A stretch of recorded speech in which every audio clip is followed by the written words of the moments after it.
গত সোমবার থেকে নিখোঁজ এক ব্যক্তির মৃতদেহ উদ্ধার। মৃতের নাম শ্যামল দেবনাথ, বাড়ি পূর্ব প্রতাপগড় হলেও মৃতদেহটি উদ্ধার হয় পূর্ব নোয়াগাঁও এলাকা নদীতে। মর্মান্তিক এই ঘটনায় মৃতের স্ত্রী সোমা দেবনাথ একেবারে ভেঙে পড়েন। তাদের একটি মেয়ে রয়েছে। শুক্রবার মৃতদেহটি উদ্ধার হলেও শনিবার জিবি হাসপাতালে ময়না তদন্তের পর মৃতদেহ পরিবারের হাতে তুলে দেওয়া হয়। শ্যামল অধিকাংশ সময়ই নেশাগ্রস্ত অবস্থায় থাকতেন। পেশায় সবজি ব্যবসায়ী হলেও গত প্রায় 1 মাস ধরে দোকানে যেতেন না বলে জানা যায়। পরিবারে সবসময় অভাব অনটন লেগেই থাকতো। নেশাগ্রস্ত অবস্থায় জলে পড়েই মৃত্যু হয়েছে বলে প্রাথমিকভাবে মনে করা হচ্ছে। তবে ময়নাতদন্তের রিপোর্ট প্রকাশ্যে আসলেই মৃত্যুর প্রকৃত কারণ জানা যাবে। পুলিশ একটি অস্বাভাবিক মৃত্যুর মামলা নিয়েছে। আমরা তো অ্যাকচুয়ালি মানে যে মারা গেছে তাই না শাশুড়ি মারা গেছে, তাই না আগের দিন শাশুড়ি দেখতে আইসে দেখে তারা আবার বাড়িতে গেছে। দেখতে আওয়ানোর পরে আমরা তাইটারে যে খবরটা পাইলাম তাই না কাছে গাড়ি ভাড়া নাই, বাড়িতে কারোর থেকে হয়তো 200 টাকা নিয়ে গাড়ি ভাড়া নিয়ে দেখতে আইসে। আওয়ার পরে তাই না মানে আবার যাওনের ভাড়াটাও নাই।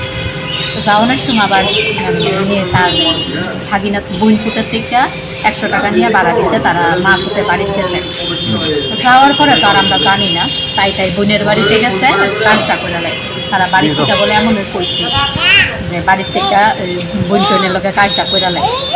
কাজ করার পরে 4 দিনের দিন কাজ করছে, 5 দিনের দিন বাড়িতে আইছে আবার বাপের বাড়িতে। আওয়ার পরে আমি শুনছি যে তাই জামাইরে খুঁজা পাওয়া যাইতেছে। আমরা সোমবার থেকে নিখোঁজ ছিল, এমনই তার মুখে শুনলাম আমরা সোমবার থেকে বলে নিখোঁজ। আমরা তারপরে শোনানোর পরে আমরাও কইছি যে কী হয়েছে। এরকম প্রায় সময় যে বাপের বাড়ি তাই 1 মাস 2 মাসও বেড়ায়। এরকম অনেক সময় কয় যে বা খুঁজা পাওয়া যাইতেছে না, আবার 2 দিন পরে বাড়িতে আই, এমনও খবর প্রায় শুনে হয়। এমন হয় আবারও ভাবছে হয়তো গেছে আবার আইব। কিন্তু যেদিন পাইছে কালকে যে টাইমে পাইছে, আমরা এই টাইমে খবরটা পাইছি। মানে পাওয়ার পরে আমরা যে শুনছি যে এখানে একটা লাশ পাওয়া গেছে, লাশটারে চিনি নিয়ে একজন আমাদের কাছে ছবিটা পাঠাইছে আর কি। তাই জামাইরাও পাইতেছি না, এমনই খবরটা আপনার কাছেও আছে। লাশটার ছবিটা দেখতে আমার কাছে এমনই লাগে।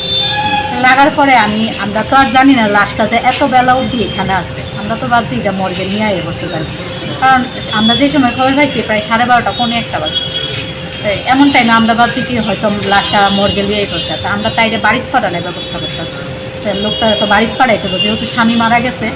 এমনিতে আবার তাই বাড়ির মধ্যে তো মা মারা গেছে, বাইরের আবার অলরেডি মাতৃদশা চলতেছে। ওনাদের যে পাওয়া গেছে মানে কি অবস্থা পাওয়া গেছে, কোন জায়গাতে পাওয়া গেছে? শুনছি নদীর মধ্যে ভাইসে আইছে। আমি ওইখানে ঘটনাস্থলে গেছি। নদীর মধ্যে ভাইসে আইছে, গায়ে কিচ্ছু নাই, একটা শার্ট আছে, তাও আবার ছিঁড়া হাত। আচ্ছা, যে জায়গাতে পাওয়া গেছে ওনারে মানে ওই জায়গা থেকে কি ওনার আত্মীয় আছে বা কারোর বাড়িতে গেছিল? আমরা বাড়ি থেকে প্রায় 3 কিলোমিটার 3.5 কিলোমিটার দূরে ওই বই জায়গা। আর তাই বোনের বাড়ি আছে দেখো একবারে ওই কাছে না, মানে নদী থেকে আরো অনেকটা দূরে। এমনিতে আপনাদের কি মনে হয়, জলে ডুবে মৃত্যু হয়েছে না এর পেছনে অন্য কোনো কারণ আছে? তাই না, তো সবসময় মদ খেয়ে থাকে নেশাগ্রস্ত প্রায় সময়। শ্বশুর বাড়িতে কিছুদিন আগে আয়া তাই না মদ খেয়া গরমে যাইতো, পড়ে গেছে। তাই ওই সুলকাই বাড়িতে আইসে, কিন্তু আমরা তো অনেক তাই সবসময় মদ খেয়ে থাকি বাড়িতে। শ্বশুর বাড়িতে যত বড় আইসে তাই সুস্থ অবস্থায় কিন্তু নিয়ে আসতাম। Bureau report, CNN TV।